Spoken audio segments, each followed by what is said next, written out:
Hi again, I'm Chelsea McMinn, and the topic that I chose to present on is gender identity. It's actually really a complicated topic, so I'm going to try my best to give you all of the details that I discovered and try to do it in a pretty short amount of time. So here we go. Alright, so first things first, definitions. There's a lot of these, but I think it's important to know what each one of them means. So anatomical gender is the gender that you are born as. Gender identity is which gender you identify with. Gender role is like society's stereotype of genders. Gender expression is any way that you express yourself. So the clothes you wear, the friends you hang out with, the activities you prefer. Gender dysphoria is the discomfort that one will experience when their anatomical gender and their gender identity are not the same. Sexual orientation, obviously we know that, the gender that you are sexually attracted to. Transgender is someone who does not identify as their anatomical gender. Gender transition is the process of going through hormone therapy, which we'll discuss a little bit more later. There's a difference between a crossdresser and a transvestite, which I actually didn't know before.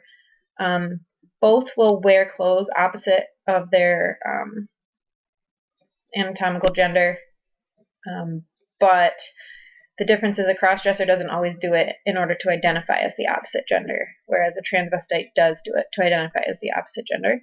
Transsexual is someone that has gone through gender reassignment surgery in order to literally change their genitals.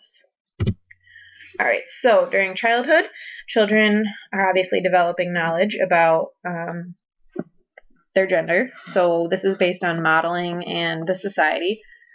So they basically learn like girls are supposed to play with dolls, boys are supposed to play with trucks, that kind of thing. Between 18 and 24 months, children are able to tell you whether they are male or female based on what they've been told and taught. Once you get to adolescence years, there's a lot more exploration going on. So experimenting with gender roles and deciding if you agree or identify with them. Also, adolescence is when dysphoria usually begins, but actually it can occur as young as 2 years old.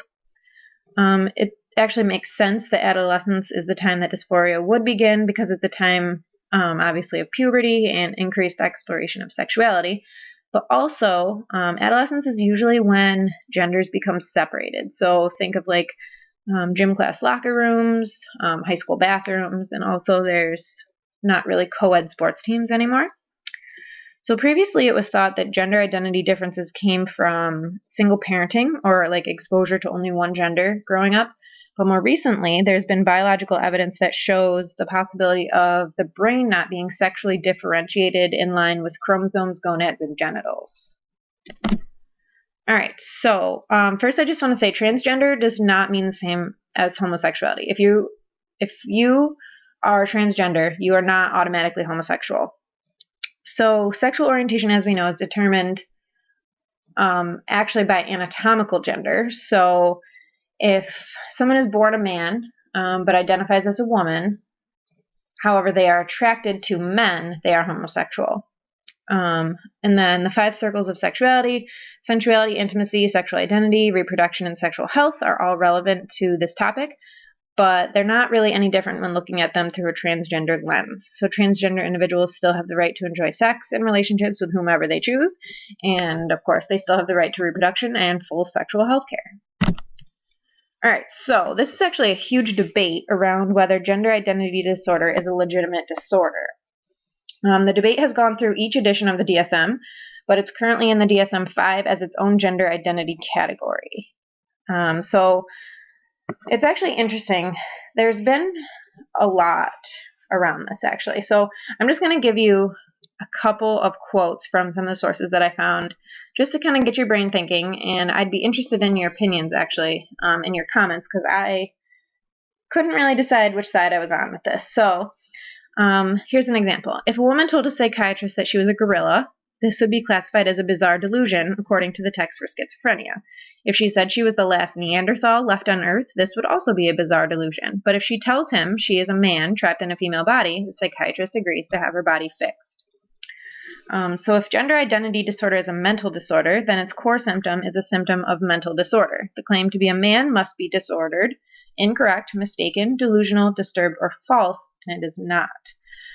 So many people would settle on transgender not being a disorder in general, but that the dysphoria that comes with it is the disorder. So really, to be honest, the disorder diagnosis is really in order for medical and insurance companies to justify treatment. So again, I'd be interested in your opinions on this if you want to put that in your comments.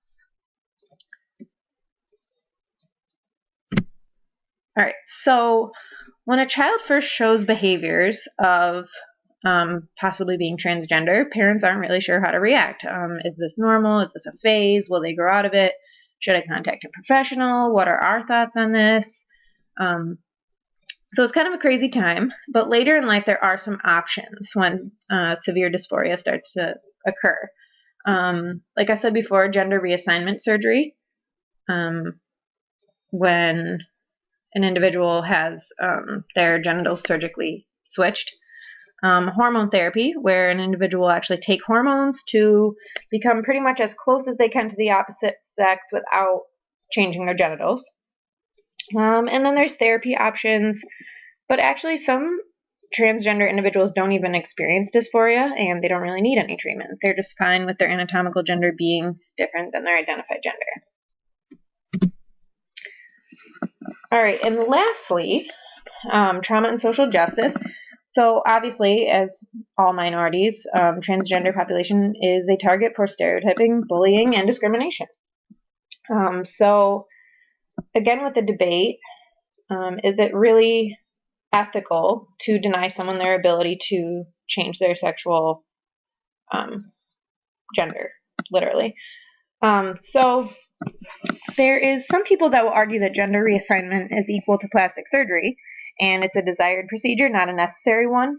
The line is really fine. However, individuals who are being referred by a professional should not be denied treatment either way. And this kind of brings us back to the fundamental principle of first do no harm. Obviously, this would depend on what constitutes harm, which would ethically be determined by the individual experiencing the claimed harm. So it's also important to think of adolescents who, in order to have any type of treatment, they need parental consent. And a lot of times parents won't agree with this, so they have to wait at least until they're 18 to get any type of treatment for this issue where they feel like they're being forced to conform to their anatomical gender. Also, we got to think about like employment and also bathrooms in public. Really, like most public bathrooms are separated by male and female, and that becomes a huge issue for these people. Like, which one do I use?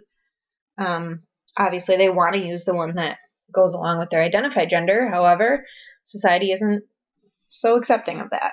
So, really, as professionals, we really just need to never assume someone's gender or their sexual orientation. We need to remember that trauma often, unfortunately, occurs within the field.